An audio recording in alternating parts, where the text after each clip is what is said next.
Hey, welcome to Friday's Code Snippet, where I'm looking to teach you guys a new piece of code in 2 minutes or less. So today I was going to show you guys how to use speech in your code. We're going to be working with Python. We're going to be working with a library called PYTTSX3. So we're going to start off installing our library. We're going to open up your terminal.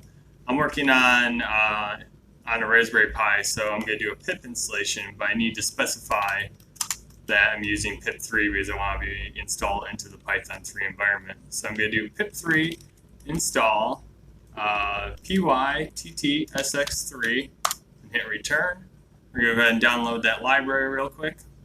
Alright, we've successfully downloaded our library. We're going to go ahead and launch Python 3. So I'm just going to type in Python 3 and bring up our Python environment here.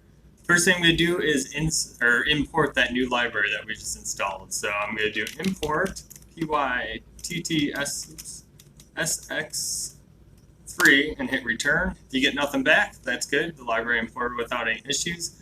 Next thing we're going to do is we're going to create our speech engine object. So we're going to do engine equals, and then we're going to do PYTTSX3.init for initialize and hit enter. Great, if we didn't get any errors back, we're good to go. So next thing we're going to do is we're going to give it something to say. So we're going to do engine because we're calling on that engine object we just created. We're going to say engine.say, open parentheses. We're going to pass in a string. So if you remember, strings have quotes around them. So I'm going to go ahead and use my double quotes. I'm going to say hello world. And then close it with your parentheses and hit return. Now you probably didn't hear anything, and that's all right, because we now needed to go ahead and tell it to say our string. We basically queued the string up in the engine. Now we need to tell the engine to go ahead and say it. So to do that, we're going to do engine.run and wait, open parentheses, close parentheses. Pay attention, the and the wait are capitalized, and then hit return. Hello world.